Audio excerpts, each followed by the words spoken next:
Yes, ladies and gentlemen, welcome back everybody. Selamat datang kembali semua lagi di Crypto Daily Indonesia. Bersama saya Sofyan, owner Crypto Daily Indonesia. Jangan lupa ya subscribe YouTube channel Crypto Daily Indonesia agar Anda semakin paham apa yang terjadi di ruang kripto.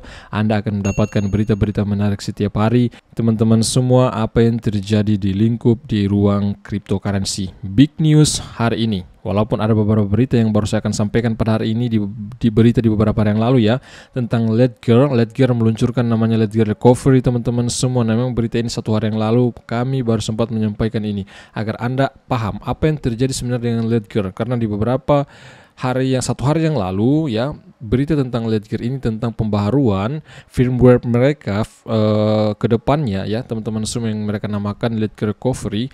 Mereka akan mengupdate-nya ya. Kita akan bahas pada kesempatan kali ini, yang kemudian juga saya akan menyampaikan kepada teman-teman pembaruan terbaru salah satu proyek peminjaman kripto yaitu Voyager. Nah, Voyager itu berencana mengembalikan secara bertahap dana pelanggan mereka, karena kita mengetahui bersama Voyager Digital salah satu perusahaan kripto ya, peminjaman kripto yang bangkrut di kurang lebih di tahun 2022 ya, sekitar kalau bukan di bulan Juli atau di bulan Juni itu teman-teman. Yang kemudian berita juga tentang Pakistan akan melarang Bitcoin untuk diperdagangkan di negara tersebut. Apakah ini salah satu penyebab merahnya terjadinya koreksi pada Bitcoin dan altcoin lainnya? Nah, seperti itu kita akan masuk berita yang pertama datang dari Ledger. Walaupun berita ini di beberapa hari yang lalu kami sampaikan kepada teman-teman semua agar Anda paham apa yang terjadi sebenarnya saat ini dengan Ledger ini, salah satu hardware wallet terpopuler sedunia teman-teman semua. Penggunanya sangat besar, sangat banyak yang menggunakan hardware wallet Ledger ini. Dompet kripto Ledger diserang atas layanan pemulihan yang mereka namakan Fresh Seed atau biasa dikenal dengan Seed Fresh teman-teman semua.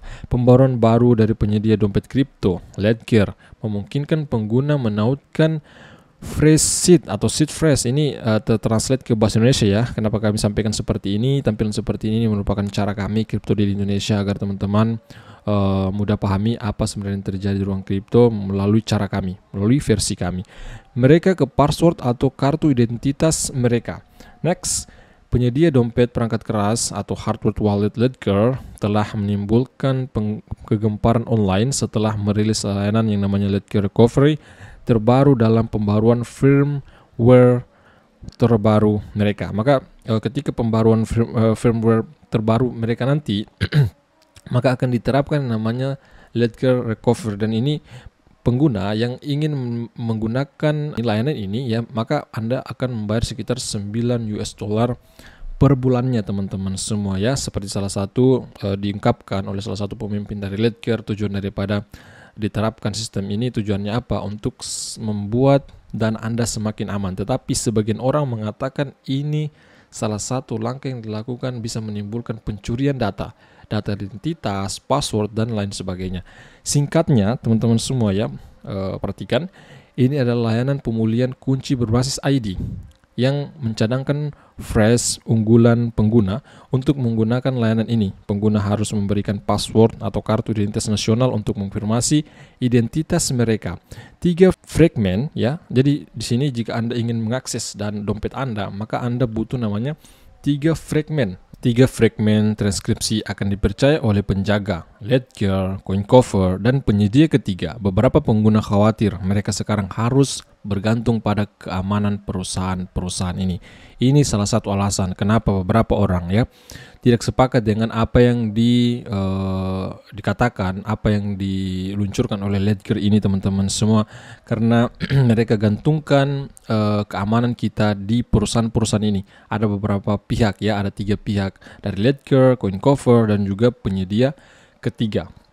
Makanya kenapa itu alasan kenapa sebagian orang tidak sepakat dengan updatean ini. Setiap fragmen disimpan oleh pihak-pihak pada modul keamanan perangkat keras atau bisa kita kenal dengan ini singkatan HSM ini, Hardware Wallet Security Modules, yang pada dasarnya adalah Ledger bertenaga super. Kata juru bicara Ledger kepada Decrypt melalui email, itu yang kami gunakan untuk Ledger Enterprise. Setiap fragmen tidak berguna dengan sendirinya. Jadi singkatnya seperti ini teman-teman. Setiap fragmen ya tidak berguna dengan sendirinya. Misalkan tadi hanya satu pihak, di sini kan kita butuh namanya 3 pihak teman-teman untuk mengakses dana kita, dompet kita, untuk menggunakan namanya Ledger Recovery ini. Makanya setiap pihak ini tidak berfungsi. Maka harus tiga pihak ini. Ketika Anda ingin mengakses, Anda harus mendapatkan persetujuan terhadap 3 pihak ini. Jika hanya satu pihak, itu tidak berfungsi sama sekali. Singkatnya seperti itu. Dan hanya dapat di deskripsi di Ledger.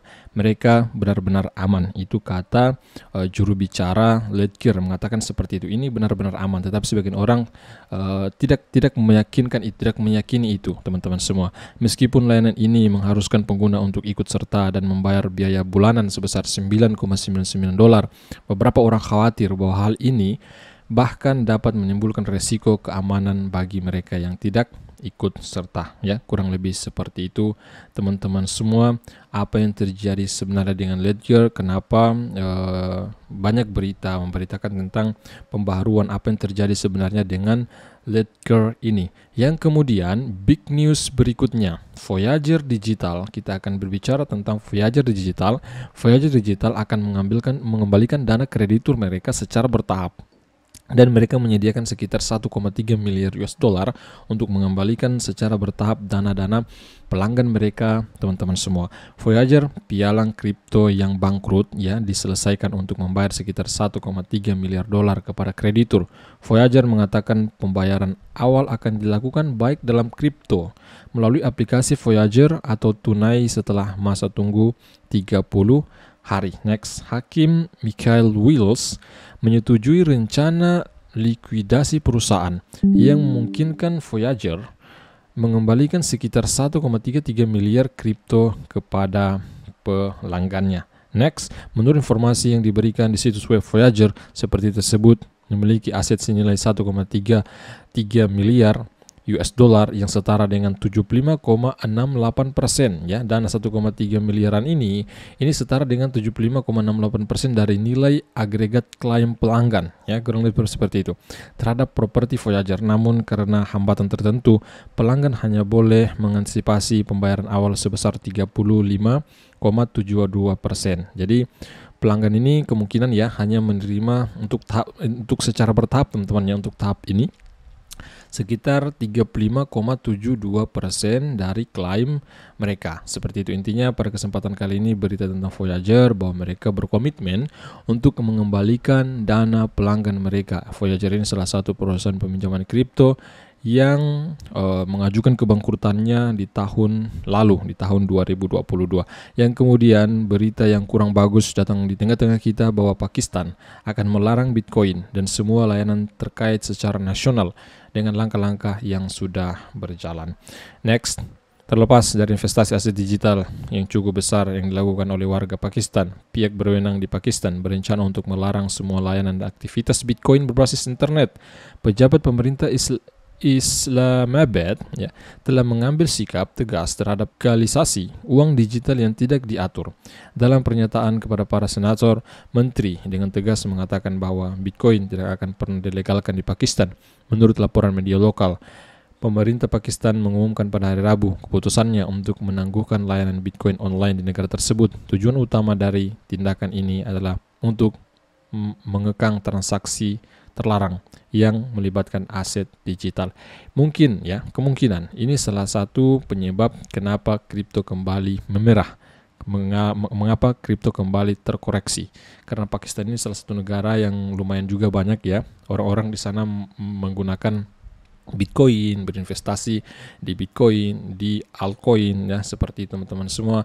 Dan kita mendapat informasi di beberapa hari yang lalu bahwa pemerintah Pakistan melarang perdagangan Bitcoin di negara tersebut, tetapi kita tidak tahu di beberapa hari ke depan, berapa minggu ke depan, berapa bulan ke depan, bagaimana situasi negara ini, apakah masih melarang atau akan mengizinkan Bitcoin dan altcoin diperdagangkan di negara tersebut. Updatean CMC, Coin Market Cap, ya, kita melihat global market cap, today's cryptocurrency price by market cap mengalami koreksi, teman-teman semua, ya. Koreksinya sampai dengan 1,59%, ya, untuk Bitcoinnya. Saat ini kita melihat, ya, Bitcoinnya koreksi di 1,91%. Ethereum juga 1,35% ya. Ke BNB 1,7%. Untuk XRP lumayan pump ya, sedikit 3,73%. Cardano 2% turun. Dogecoin dan beberapa altcoin lainnya mengalami koreksi ya pada hari ini semenjak dibuatnya video ini, teman-teman semua. Saya pikir untuk berita hari ini cukup sekian ya. Jika teman-teman semua menghargai video ini, apa yang terjadi di ruang kripto, pastikan diri Anda terlibat di tim Crypto Daily Indonesia dengan cara smash tombol like, subscribe, bunyikan loncengnya. Dengan saya Sofyan, sampai jumpa video berikutnya. See you tomorrow my friend.